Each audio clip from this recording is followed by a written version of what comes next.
Welcome to the Back in Time podcast. I'm your host, Kyle Autry, alongside my co-host, JD.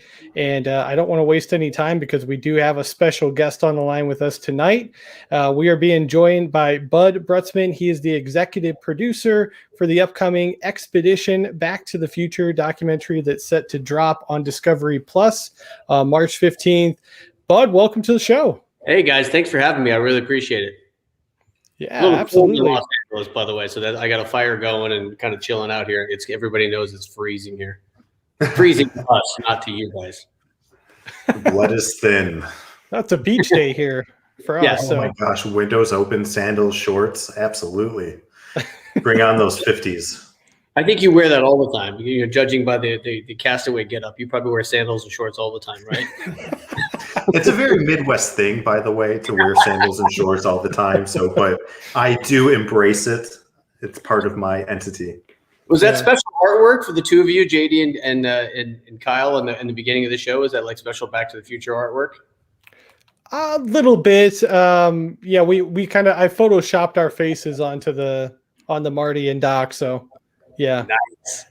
Nothing too fancy, but it gets the job done. Have you seen the artwork to our new special, which probably has not been released yet? Have you seen it? I don't think so. I'll show it to you right now. It's brand new. So the artist, and you guys can look his name up. I'm not that good with his name. But the artist who did all the kind of the retro cool art for Stranger Things, Discovery Channel hired him. And you know who he is? He does amazing work. Yeah, I love the Stranger Things artwork. That's exciting. Yeah, so look at this. I'll just show you. Ooh, oh, that's perfect. Exclusive sneak peek. There you go. Wham. Yeah. You know what? I think they released that online because I actually snagged that earlier in the day and put that up on our Twitter. Yeah. So cool. I was not aware that was the one, but no, that looks fantastic. Yeah, it's really cool to have Christopher Lloyd and Josh Gates and kind of all the stuff that we've been working on. It's got the special newspaper with a couple signals on it. There's like it's kind of emblematic of our entire series, right? It's always kind of little cool Easter eggs for people who want to pay attention, and I think that's what this crowd is going to appreciate about our show and what we did. So, for sure.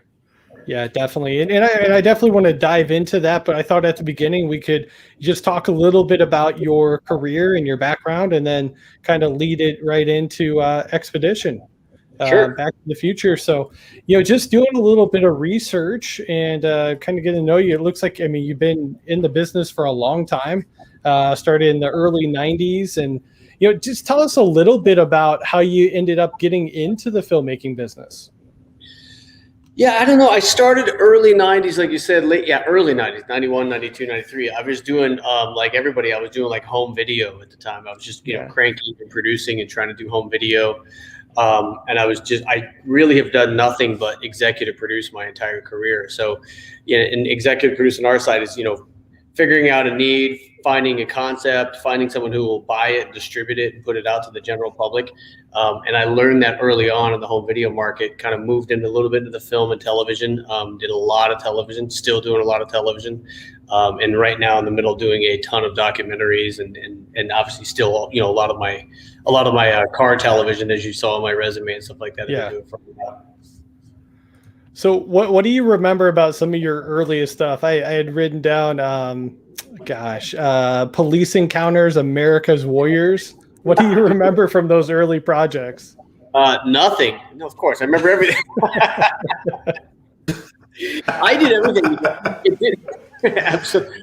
I did I remember everything because back then I had to write and edit and find the footage. And Police Encounters, if you believe it or not, what I found was, and I would release anything because back then the home video companies would really kind of buy anything. So there was a thing in LA, and it was really early on in my career. Police Encounters, God, that would have been 92, 93, but I sold a bunch, right? And my royalty, I was like a bad rap artist. I'd have a small royalty every time something sold on at the home video store. But Police Encounters, it's interesting you say that because I found a couple. And they're probably dead now, so it's probably okay to talk shit about them. Because they had been dead. But I found some guys who were called stringers, right? And these stringers are news stringers. and they would listen. They would sit up all night long, and I sat up a couple nights with them, and they would just literally like drink and smoke all night long, and they would listen to the police scanner. And when there was an accident, a shooting, or something crazy, they would rush out in their car, and they would get the footage, and they would sell that footage to the news organization. And what I found out, and this is part of the evolution of my career, is that they own their footage. Right. So I was like, wait a minute. So I can license it too, and I can put a deal together. So that kind of be early. I mean, I must have been 20, 21, 22. So wait a minute. You give me all the footage, right? And we go through all the stuff. You give me all your highlights and your stuff like that. I'll put it into a video, and then I'll pay you a percentage, edit it together, package it. So that was police encounters. It was like crashes and shootings and, just all kinds of like crazy news footage strung together. And I pay this guy, whatever, 50 cents a video that was sold, and I would make $1. And then so I did it for firefighters, and I did it police encounters too. And I just started cranking out deals like that. But what it ended up teaching me was obviously a lot about deal making and about, footage rights in Hollywood. And you can't just go steal the stuff, and you got to find the guy. But I was lucky to find these savory or less than savory. I don't really know. Again, I think they're dead. They have to be dead. There's no way they're alive, 30 years later, right? No, the guys would all be dead. Because they were middle-aged guys who were like smoking and drinking. Like, I just listen to the scanner. If something happens, I go out there and like, okay. Right. And I went on like a ride with them once or twice just to see what they did. And I was scared out of my mind, either to get shot. What's the best story from a ride along that you have?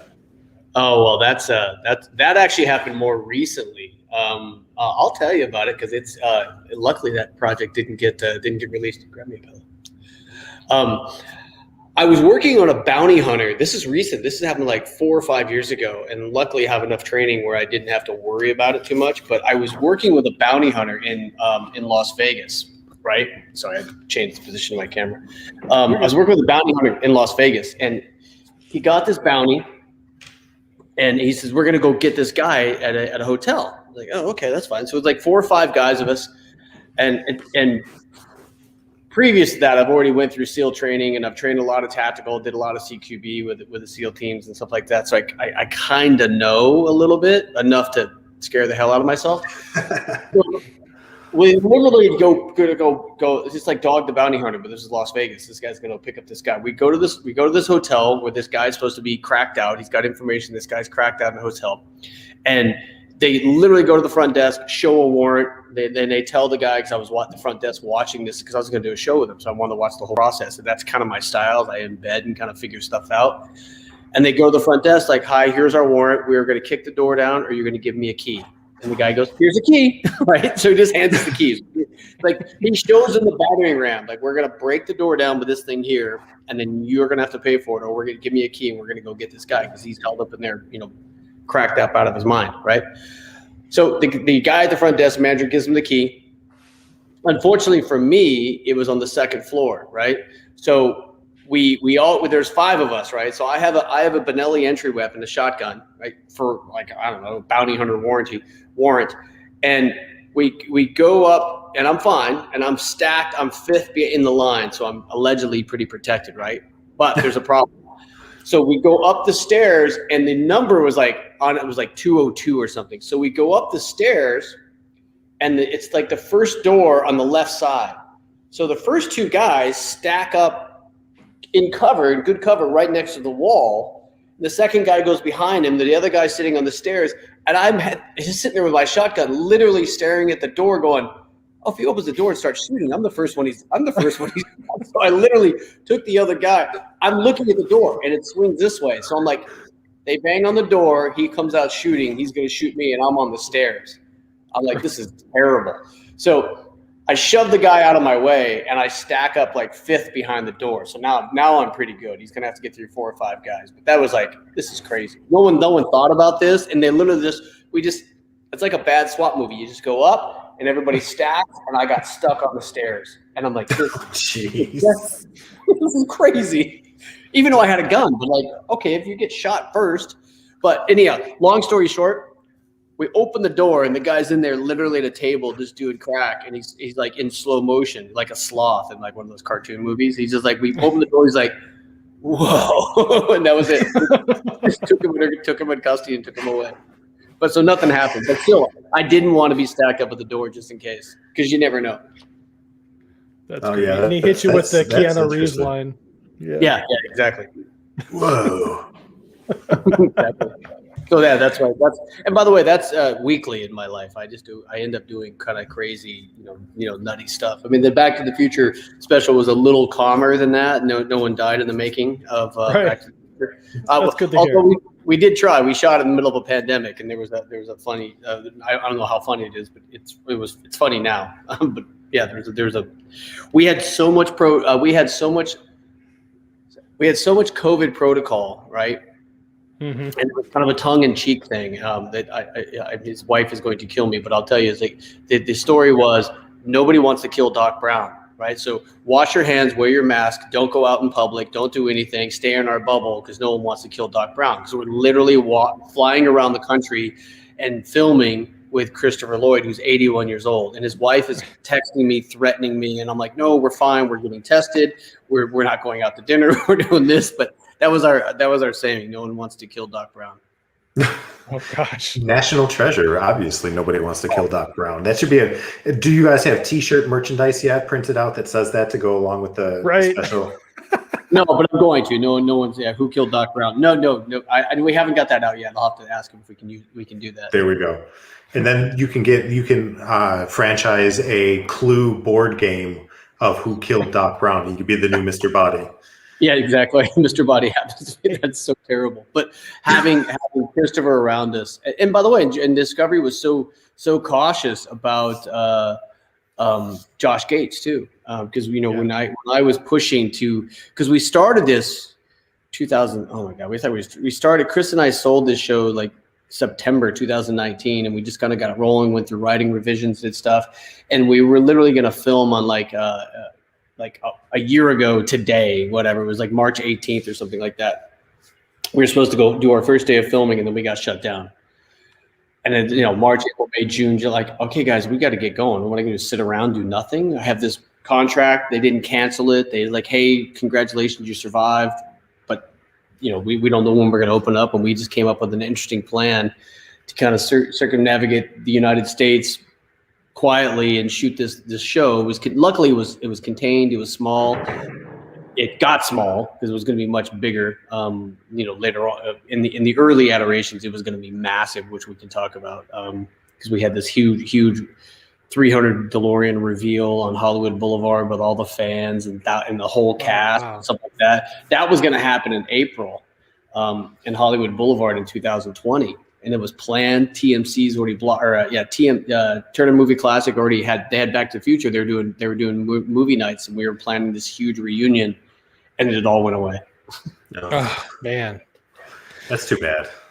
So if I'm hearing that right, so you and Christopher Lloyd actually sold the idea to Discovery? Is that what you're saying?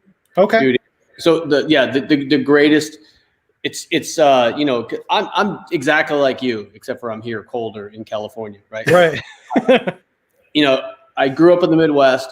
I grew up in the 70s and 80s as a Back to the Future fan and Michael J. Fox and a Christopher Lloyd fan, just watching the film, right? Having literally no idea. And then, so my agent comes in and says, hey, Christopher Lloyd's looking for something to do. What would you do with Christopher Lloyd? I'm like, holy crap. I don't know. Give me a minute. So I came up with a couple ideas, and we kind of batted them around, and they said, okay, he wants to meet. So I had to drive up to his house, which is north of LA. And there he is. I'm sitting down having lunch with Christopher Lloyd. And I start talking to him about, searching for DeLoreans and what we're going to do and maybe movie memorabilia and him and I. And then he gave me some notes on our deck and our pitch. Seemed really receptive. The honest truth is him and I talked more about Taxi and the 1962, Speedster Porsche that he recently sold that I want to kill him for. And everything else, more about, filmmaking and Taxi than anything else. And we ended up, partnering. He is a true executive producer, not just a star who gets executive producer. And then, one of the best days, I'll never forget. is I picked him up at his hotel on Sunset Boulevard in September 2019. I picked him up in my convertible Porsche, drove him down to the office at Discovery Channel. So it's just me and Doc Brown cruising on Sunset Boulevard, literally down Sunset, take a ride on La Cienega. We head down to Discovery Channel, and there was 15, 20 people in the room, and we sold it. First meeting. It doesn't happen that often, by the way, but when you have him and the network executives are, hey, we're going to buy the show. Don't worry, this is going to happen. Like, oh, what planet am I on? But it's great when you walk in with Jim Nigatowski and you can do anything you want. Right. That's great. So you guys pitch it. Obviously, you jump through some hoops, and I really love the premise of the documentary. And it's going to be 4 parts, right? Yeah, 4 parts. Yeah, 4-part series. A half hour or an hour? Hour. Well, it depends. The streaming platform, we have a little more liberties. We get to cut some things out, and sure. So the streaming platforms are about 40 minutes, and then we add a little bit of time to put them on linear channel. But yeah, they're about 40 minutes. So television hour.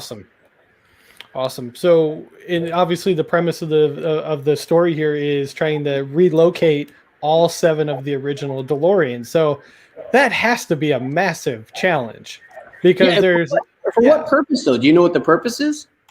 I do, yeah. To one of them is getting donated to the Michael J. Fox Foundation, correct? Yep. You'll see it, and obviously, luckily, the trailer doesn't give that up. But you'll see it in the first episode what the mission is, and by the way, I won't give this away, but in order to do what I did, right? In order to do that opening scene, I want everybody to appreciate this. It really. To do what we had to recreate and figure out what we do and the characters we had to pull apart and stuff like that, I had to get Bob Gale, Bob Zemeckis, and Steven Spielberg, Amblin Entertainment, Universal franchise.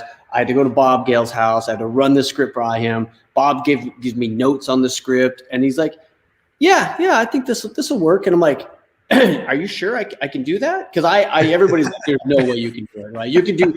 There's a bunch of things you can do inside fan fiction, right? I mean, if you're just doing kind of documentary and feel good stuff, and having Chris Lloyd's perfectly fine, having Josh Gates, no problem. But without giving it away, using any of the actual characters from the franchise takes an approval like you would not believe, right? So yeah, that might be a little hint for you, right?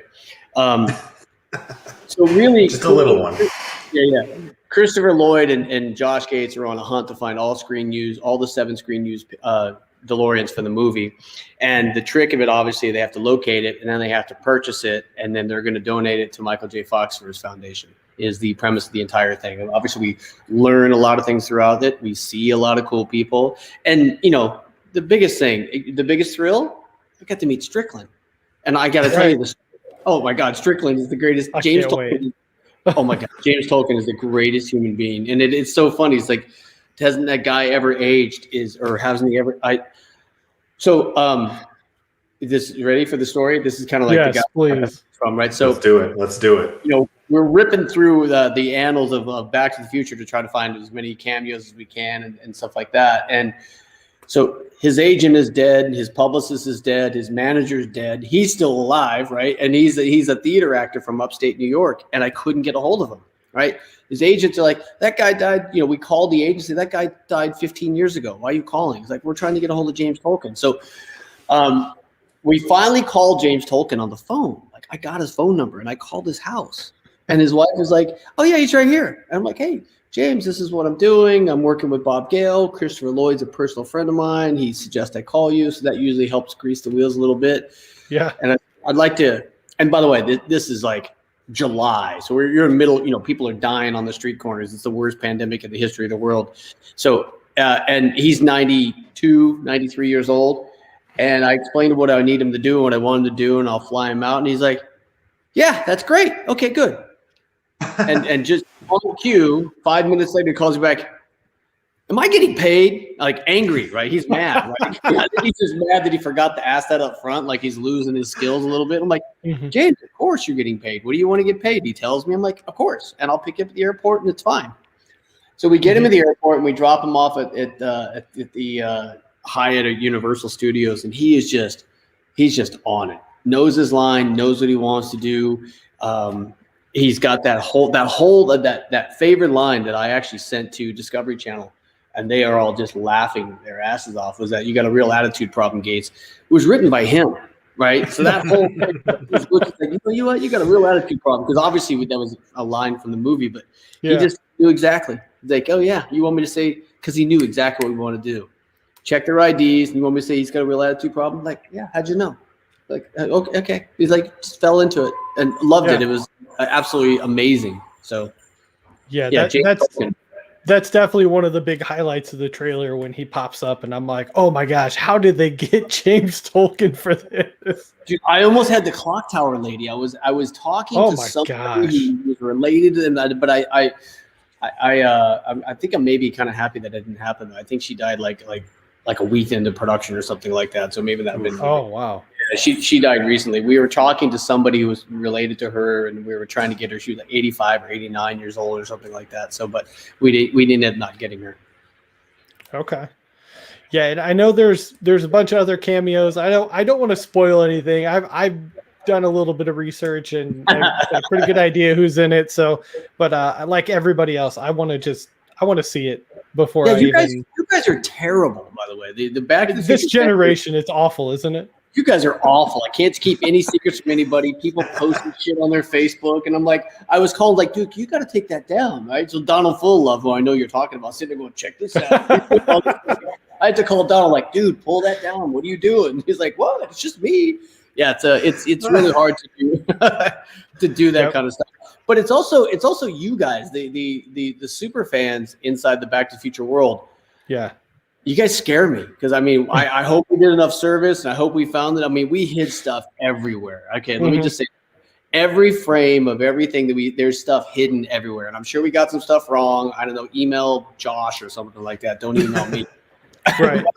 I'm sure we got stuff wrong, but we really went out of our way to try to, to build this experience for you guys and celebrate what we're fans of too.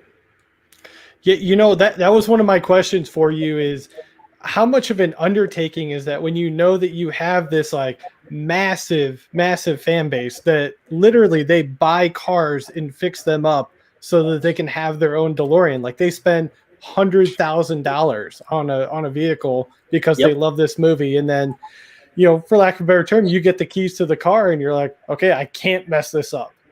No, you're right. Yeah, we can't mess it up.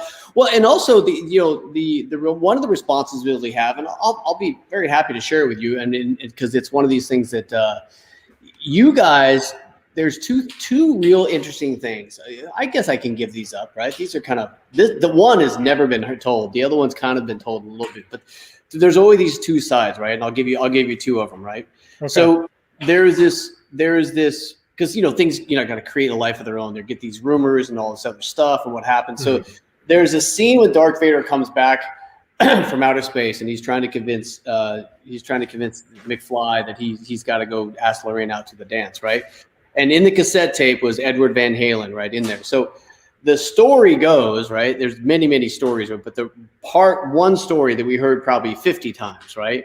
And then we had to go back to Bob Gale to get the real story, right? So the common story is that the band at Van Halen turned the filmmakers down and wouldn't give them any tracks, and they couldn't use their name, right? So Edward Van Halen secretly said, yes, you can use my name because my name's Edward Van Halen, and I will do a custom track for you. You can play, but don't tell anybody. That was supposed to be revealed later, right? So that is allegedly, and it's obviously much more important now because Edward died, right? So that's been the story for 35 years, right? And so we actually had that in an early draft of kind of our outline, and I was sharing with Bob Gale, and he's giving me notes. That guy is relentless. I thought he was just gonna hey, I'll be your partner, and no, he was relentless. Like, this is not true. All right, tell me the story. So that's not true, honestly. Part of it's true. So the real story is they did approach, Neil or Bob approached Van Halen. They did turn him down. Edward Van Halen says, well, they can't stop me from using my name. You can go use my name. But Universal had already licensed a track from Van Halen for another show, and just ended up using the opening part of that for the song. So it's not a custom track made by Edward Van Halen. They did use his name with his permission. You can go ahead and use my name, and then they used the song that Universal already had under license. Oh, so, wow. I mean, geez, I've watched how many documentaries on Back to the Future? I don't think I've heard that one. So I mean, we get massively, and now here's another thing too. I'll give you another fun little one where it's so granular, it's crazy, and you guys get the piece. As you sit there and you watch it piece stuff together. So so what was the name? Let's do this, right? What was the name of the mayor that Goldie Wilson was running against? I feel like Kyle knows this one. Come on, Kyle. It's on the tip of my tongue. Oh, you got to Google it or something. Do you have a computer in front of you? Oh yeah. That means you don't know it. Oh, I know it. Oh, he doesn't know it. I was going to say, if you don't even know your own trivia question, then we're in trouble. Shut up. You know what? Go find your volleyball and paint a hand on it, will you? Yeah, exactly. He's going to use that one. He's like, Wilson. So good. Oh, I can't find it. You're going to have to give it to me. All right. So his name was Red, right? So it's reelect. Remember Red? There's a 1954 Chevy or a Ford driving by, black. It's got speakers on it. Reelect Mayor Red, right? Yep. So when Marty comes back in 1985, right? He comes back to the future, 1985. He comes back out of the theater, jumps out of the car. There's a bum laying on the bed, on the bench. Yeah. And he goes, Red. So everybody thinks that that's the mayor. Everybody said that's the mayor. They got the same name, right? So reelect Red. And then Marty jumps out and says, oh, Red, you're here. Everything's back to normal, right?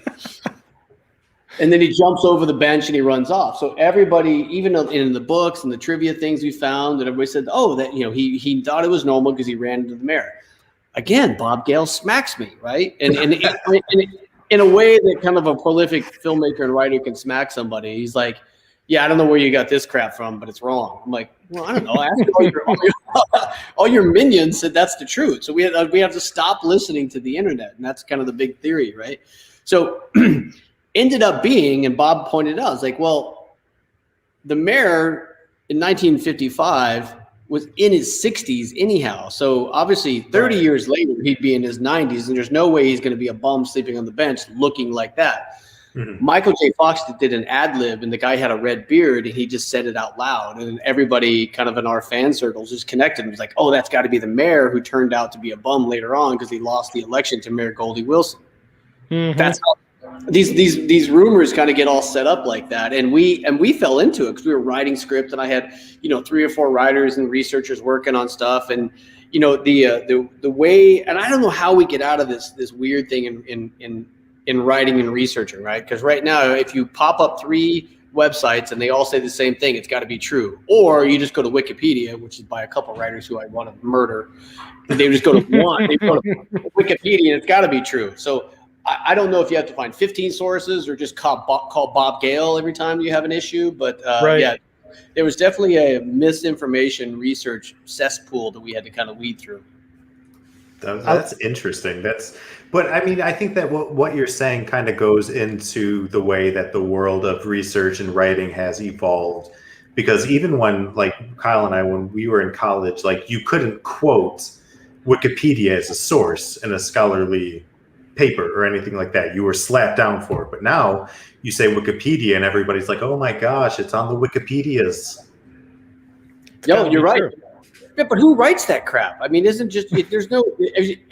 just a free for all, right? You just write whatever you want to write on there. It's not written by scholars. It's not Webster's where you hope that like 3 or 4 people read it before it's published. You just go in there and publish it yourself. No, and it's so, for what it's worth, I've written and in my career have done Wikipedia articles for people. That's what happens when you live in an island. Yeah. Internet on the island.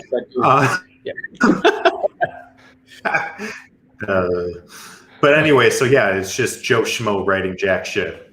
Yeah. Yep. No, you're exactly right. And I smack my writers and my research, and people are like, where'd you get this? Well, I found it on Wikipedia. I was like, oh, I just want to kill them. Like, come on, really? We have a resource, but it is hard because, and that really goes to what the franchise is. People are so fanatical about it, and they'll pick every single thing apart. So, I mean, right. It's I don't know. It's great. It's great to be, part of the franchise for four short weeks, or for a week, or for a year, like I have been, and it's interesting. Okay. Well, I mean, that brings me to another question. Now, is there room to do more with Back to the Future, or is it pretty final by the end of the 4 episodes? That's a good question. I do think there's probably more to do with the franchise. I have to talk to Bob Gale and sit down with Christopher and see if he wants to do some more stuff. But I mean, we did a pretty good job doing what we need to do with with our search for DeLoreans. And I think, finalize that. But yeah, I think it's endless, honestly. I think what Bob has created in that franchise, we could do much, much more with. Interesting. Yeah, I can see there being like a whole sub-series, like how Jeff Goldblum has his thing on Disney Plus. Well, I do have, you're right. But for me, I think that, this is probably the funnest one we can do because of the characters and the people. I'm working on, 3 or 4 other ones, like, Smokey and the Bandit and Gone in 60 Seconds and Fast and the Furious, kind of where's all the Smokey and the Bandit cars? I mean, that is real. Yes. And I was very close friends with Burt Reynolds before he died, and I did some specials with him that are on Discovery Plus, but it was never kind of in this format. It's like, where is the original? How many cars were used? Even if they're wrecked, did someone rebuild those, right? Because the Bandit cars are so iconic. Yes, they are. Yeah. Hey, somebody out there's got to have that 46 Ford Coupe that Biff Tannen drives around. Where's that thing at? Yeah, I don't know. We ended up, obviously, maybe you saw in the trailer, we ended up getting the Packard. I don't know who owns the 40. A good friend of mine has a copy of it, and we almost used it. We didn't. But I don't know who owns that 46. But a really close friend of mine has an exact copy of it, and I was going to drive it around, but we didn't end up using it. Yeah. I mean, granted, it's been full of shit, but I mean, still a nice car. Manure. Several times, and he hates manure. Yeah, several times. $300 worth of damage or whatever it was. Right. So I guess I'll tell you something fun because I'm not the it's hard to tell with the Fireside and all the other stuff in the Globe over there. Right. So I'm not the biggest sci-fi nerd in the planet, and I really don't, I don't sit there and I don't go to Comic-Con that often. But for like 5 days, we had a writer's room or kind of a conceptual room trying to figure out, the concepts of what we're going to do and how we're going to do this, how we're going to tell the story. And I had a really big group of super smart, kind of crazy fan people. And then the subject of time travel kept coming up and types of time travel, and my brain hurt because it's really crazy. So, like, first of all, it's not real, people, right? But we were having knockdown, drag-out fights. They're like, no, that's Blade Runner time travel. We can't do that. We have to do this kind of time travel. And then I would call Bob, and he's like, no, it's based on this guy's time travel, and you can only do this. So, because we at one time, not joking, this as evolution goes and budgets go and special effects and stuff like that, we at one time had Josh and Doc time traveling, and actually Bob killed it and scolded me again. He's not an over. I mean, this is why I was like, okay, I'm not that smart, right? Because we had Doc, and we were going to go from like LA to Houston to Florida, and we were going to time travel. Just like, what are we going to do? Going to go on airplanes or cars? No, we have we the time machine to do it, right? Don't need roads. Yeah, we don't need roads. Well, what I found out, and this is a smack by Bob's, like, no, we're based on, Jules Verne's version of time travel. So you travel through time and not through space. So you can't go from LA to New York. That's traveling through space. You can only go to LA in different time things. So you start on Sunset Boulevard. You can only go back in time 100 years, but you're still in Sunset Boulevard. Yeah. And I'm like, whose rule is that? It's like, I don't know. It's just like some random person said, okay, this is my version of time travel. Not now space travel. That's Blade Runner or something. They always had these terms, right? There people, super nerds in my office fighting about versions of time travel, and you can't blend the versions of time travel because once you break the laws of physics in time travel, then it's broken. And I kept yelling at them. Again, it's not real, guys. Why can't we do that? Just get in the DeLorean and let's cut, and then we're in New York. Nope, couldn't do it. Bob told me I couldn't do it either. That's funny. Yeah, there's a movie that streaming recently with Anthony Mackie called Synchronic, where they do exactly that level of time travel, but via pill, not DeLorean. So pill, like take a pill? You take a pill, and wherever you're sitting when you take the pill is a different time that you travel of where the exact place you are is. It's interesting. Was it good? I haven't heard that movie. It's pretty decent. So people doing drugs and they're pretending they're in another time or something. Right. Like that. No big deal. I mean, that's LSD in a nutshell. All right. So here's some trivia for you. What was the original time machine? Refrigerator. That's what I was going to ask you next. Is man, we have to talk about the car because this thing was almost a refrigerator on the back of a truck. I mean, for somebody that I've sat in a DeLorean. I'm way too big for a DeLorean. I was an offensive lineman in college football, so I'm not fitting in that thing. And JD's not either. So, what is it like? Did you get to drive any of these cars? Because I know that we see a couple of them in the trailer, and they look like the originals. Well, yeah, I drove a bunch of them. I actually did the it's really weird. I can tell you the experience. I have a shared experience with one other human being in the world. Is I stunt drove the car out of the back of the bread truck. So the bread truck we actually rented from the Shays, and then I had a movie company here build the door, right? Because the Shays had a replica bread truck that's kind of been around for a while. And I'm like, does that door work? And they're like, no, it's like plywood and it's stuck up there. So we brought it out to LA, and I had some friends of mine in the movie company kind of build the working door of it.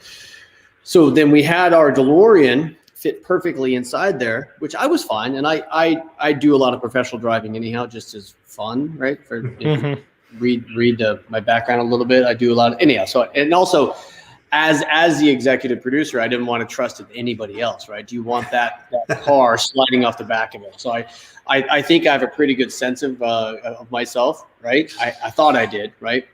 So, and then you forget that people, when they get a camera behind, they just lose their minds, and directors and art directors, and they're all just absolutely out of their minds. So, we did a couple practice runs, no problem at all, right? We get in the back of the truck, and I slowly back that car out, and you got to stay on these tiny little tires and these tiny little rails, and you got to keep everything straight, and you got to let off the brake and just kind of go. So everything was fine. So then, so let's do one for real, is what they said. That's fine. So they filled the truck full of smoke. Then, which I didn't know, then they filled the car full of smoke, right? So the car is pumping full of smoke, which I'm fine with, but then I can't orient myself, right? When I'm back out, I can't see the side. I can't see my hands on the steering wheel. I can't see into the instrument cluster. It's just black. And I got to hold my breath because I'm like, now I'm choking.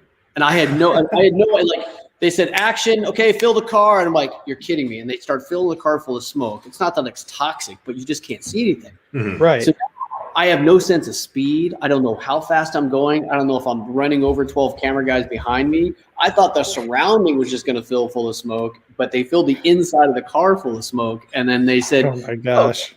So I was nice and calm, and I was like, okay, here we go. I'm like, okay. And I really didn't feel any sense of like where I was until the front tires hit the pavement. And then they obviously screamed slow on the brake. And then we did that like 2 or 3 times. But yeah, so I got to imagine that the stunt driver who did the original one, because it wasn't ever Doc Brown, because that is gnarly, dangerous, and kind of crazy to do.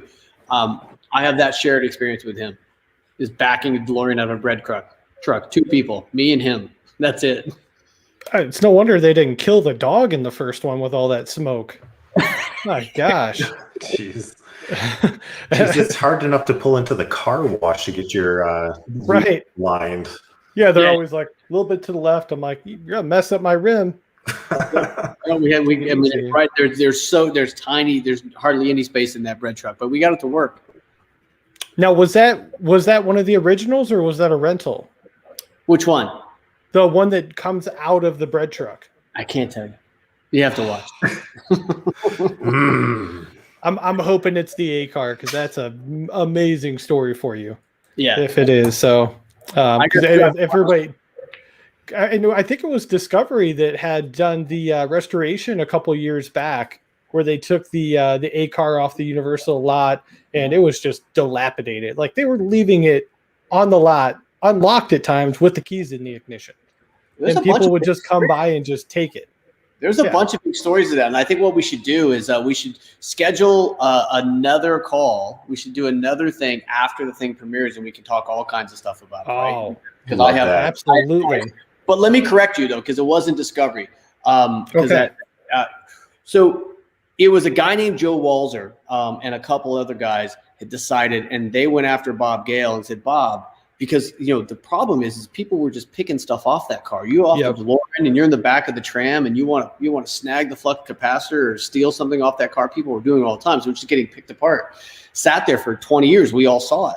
I'm like, is that really that pile right there with leaves and rat shit in it and stuff like that? So Joe Walzer, who I ended up working with, he did a lot of work on our stuff too on this particular documentary. And he's a really, really good guy. He did it independently, right? He got the financing. He got somebody to do the documentary, and they filmed this whole thing for 2 years. They restored that car for 2 full years. They restored it. Now, what happened, and you can watch the restoration, is since my show got picked up, and then we kind of got stalled. Discovery went and licensed his documentary and started playing it just to kind of wet the whistle and kind of get the thing going to show everybody where the A car is at and what the thing behind it was. So it's very cool. And there's also a big part of that documentary where they kind of put a call out to Back to the Future fans. If anybody who stole parts off that car, please bring them back because we're putting it back together. And a lot of people did. A lot of people said, then some kind of like, I don't know what it is, like super nerd guilt is like, okay, here it is. Like, I took this, and it's like, it was funny. It's kind of like Lady Gaga's dogs. Like, oh, here they are. I found them. We found them at all. Imagine like the lady at the post office that's like, I'm sorry, where am I sending this to? He's like, it's the flux capacitor. Leave my name off of the box, but I have to send this back to Bob Gale. And she's like, okay, yeah, well, I'm Mickey Mouse. Nice to meet you. Like, come on. See, you're getting way too close because I have some really cool stories for you about that. But we have to save them. We have to save them. Part two to be continued. Part two. Okay. Well, I mean, we're all looking forward to this. I can't wait to give Discovery my $4.99 and just binge this thing in like one afternoon. I'm gonna watch the entire thing. So, well, obviously, email me and Cynthia, give us some feedback. Again, we tried really hard, and we have a lot of good characters. And by the way, it doesn't matter. We have Christopher Lloyd. I mean, Christopher Lloyd for months he worked on this, and he was helping us. He was making phone calls and he was talking to people, and we were doing stuff. And he was very mad at me because not joking. Christopher Lloyd kept one thing, right, which is that shirt that he wore, the Hawaiian shirt with the horse print. Yeah. I'm not even joking. It's kind of a running joke in the whole thing, but he kept one thing. So we made him wear it the whole time. And every time he'd come out and he was so mad at it, he was like, why do I got to keep wearing this? Like, just keep wearing it. It's fine. It's like, it's continuity. It's like, oh, okay. And you just go away and we're all just laughing. Like, because he's wearing the same shirt the whole time. It's great. That's awesome. Do you have any good stories about him just during the production? I've always heard he's kind of quiet, but I mean, if you're a good friend, maybe he opens up a lot more to you. But yeah, I would love some inside baseball on what he's like on set. Well, on set, Christopher Lloyd, he likes candy, by the way. So my son was 10 at the time. He became very good friends with Doc Brown. So you can imagine that. Imagine my son's head is going to explode, right? And the reason he became, and I didn't realize it, right? I didn't know what was going on. It's like, what is it? What is he doing? It's like he's always like eyeballing my son. I'm like, oh, this is going to turn out bad for Chris, right?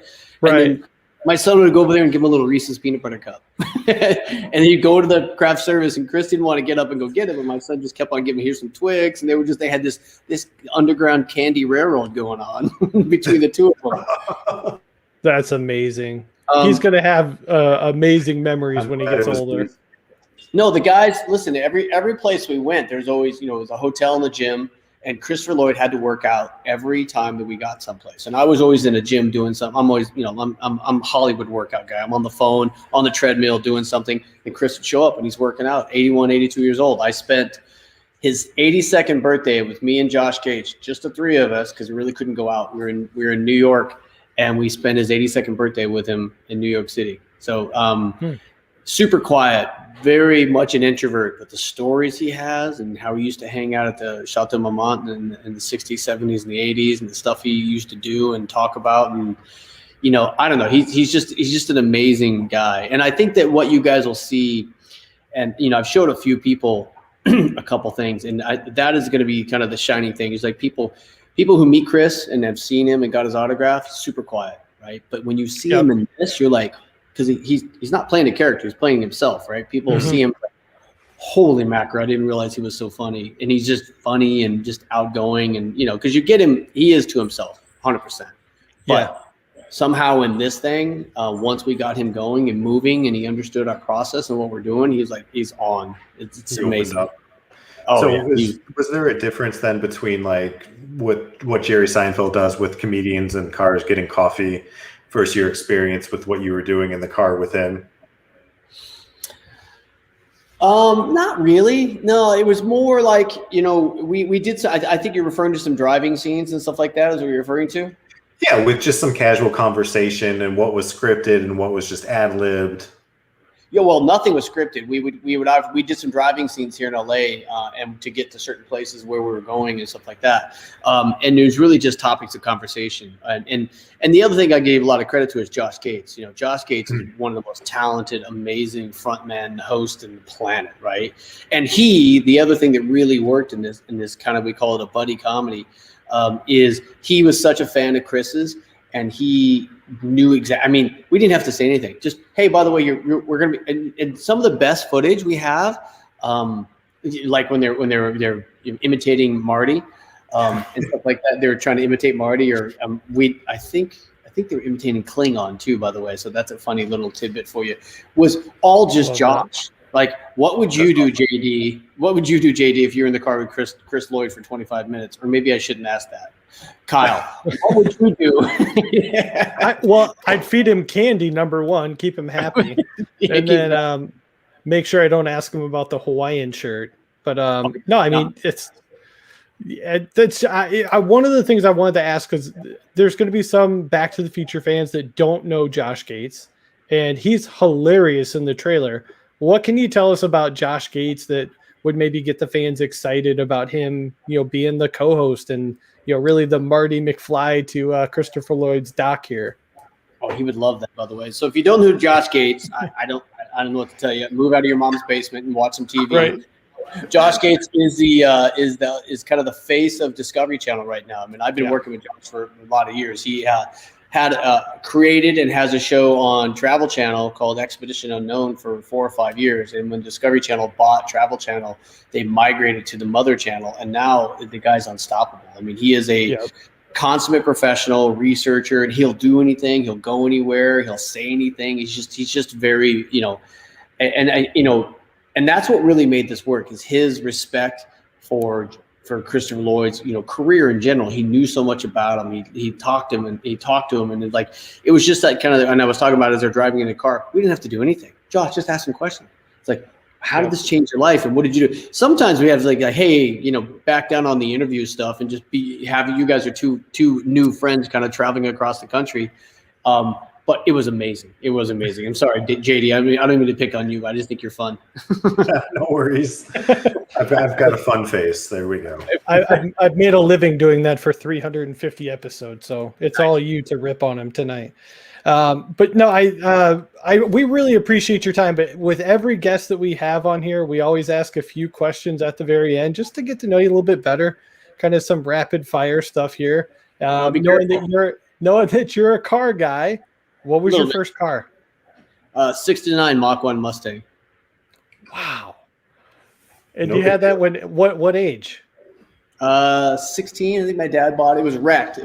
My dad bought me a wrecked Acapulco Blue 1969 Mach 1 Mustang when it was kind of hammered.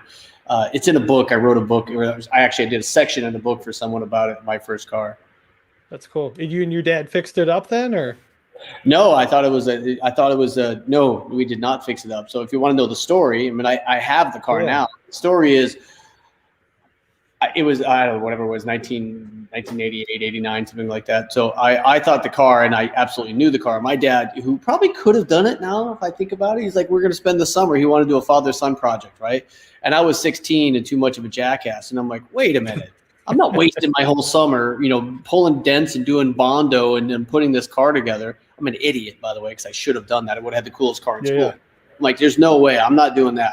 Just get me any old piece of shit that drives. I got people to go and stuff to steal. And like, I'm not going to sit there and, work body and do body work all summer. And my dad's like, huh? Because my dad's weird. He's like, yeah, that sounded like fun to him, but it didn't sound like fun to me. So, right. You fast forward 30 years, I end up taking the car and rebuilding it. And it's in my collection now. I still have that car. Nice. That's cool. Was your dad still around to be able to see it all rebuilt? Oh yeah. No, my dad's still around. And awesome. He's working on a 65 Mustang right now. In his garage, because it's perfectly normal to him. Like, this summer, we're going to take this car apart and put it back together. I'm like, at the time, by the way, that would be amazing if I had that luxury of time to do that now. And I had it then, but I just didn't, I was a stupid kid. Yep. We all were. Right. Like, I'm not driving that old thing. You kidding me? What was your first job? Oh boy. It depends what you qualify as a job, right? I can tell you a couple of them, right? So yeah. I've had a couple jobs, but I really have always kind of worked for myself. So I'll go way back. I grew up in Cheyenne, Wyoming, and I never really wanted a job, right? So I would always, do lawns for people. But I remember specifically that I would go by Shasta Cola. I got a wagon. I think I probably stole the wagon from somebody or beat somebody up and got their wagon. Somehow I acquired a wagon, right? And I got a cooler for my dad, and I'd go to Safeway and I'd buy, 10, 15 cases of Shasta Cola for a nickel or for 25 cents. And then along the parade route, during we had this big thing on Frontier Days, I would sell them for 50 cents. And by the end of the day, I would have $50 or whatever. And I just thought I thought it was, T. Boone Pickens. I'm the king of the world, right? So I would always try to have businesses like that when I was growing up. I worked in restaurants. I worked delivering pizza. I worked at the clothing store. I started a construction company when I was 18. First job. I don't know. I don't think I've ever stopped working necessarily, but I've always had side hustles and did stuff for myself. That's awesome. True entrepreneur. Gotta respect that. So no, it's called being unemployable, technically. I like it. And at a young age, like, don't tell me what to do. Like, yeah, I can do that. Yeah. Like I'm unemployable. I'll just pick up cans or something. I don't know. I used to stock car business. Is actually funny. That my second business was like a recycling business where I had a huge field full of massive collection of cans that I would do, all year long. And I used to, as an idiot, this is how dumb I was back then, right? I learned later, by the way, but I would go to the races to collect cans. And when I was done collecting cans underneath the stands, I would climb up on the stands and I would grab people's full beers, empty them out, and collect the cans. And people would go down and their beers are gone, right? So they would always bring so I'm just dumping beers left and right. Snack, and I would grab a 6-pack, empty it for the cans, right? I would do that all night long, and I'd come back like, where'd you get all those? Like, people are drinking them. I don't know. I didn't know how big of a horrible foul that was, but I did that too.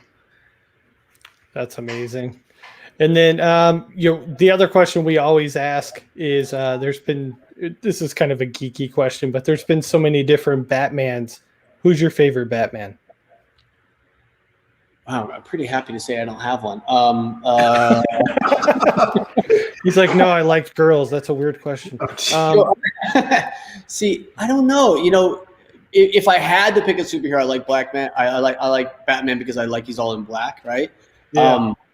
It probably wouldn't be Michael Keaton. Unfortunately, that was a bit of a travesty. Okay. Interesting. And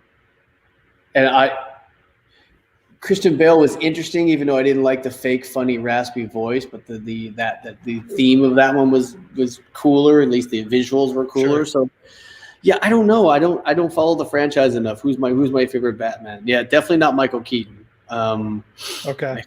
Oh, wait a minute. Yeah, I know who my favorite Batman is. Okay.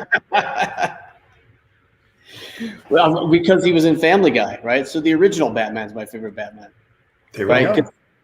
Yeah, the original Batman has to be my favorite Batman. And hats off to Seth MacFarlane, right? Because to have to employ Adam West for that many years in Family Guy is so amazing. So it has to be Adam West.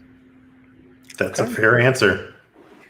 Then last one here. Everybody else's favorite Batman, but I had to kind of go through part of it. I literally can't. You can't watch the Michael Keaton one. I mean, Kim Basinger was great in it, but yeah, it has to be Adam West. Okay. And then last question. Since we were talking a lot about DeLoreans and time travel, if you could go to one concert for a band, dead or alive, who would it be? If I could go to one concert for a band that I haven't been to, dead or alive. Dead or alive that I haven't been to through time travel, dead or alive.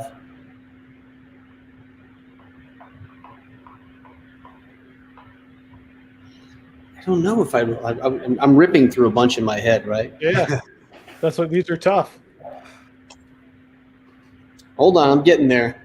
I love music, right? So music's such a big part of who I am and what I'm about too. So if I had to go to one concert,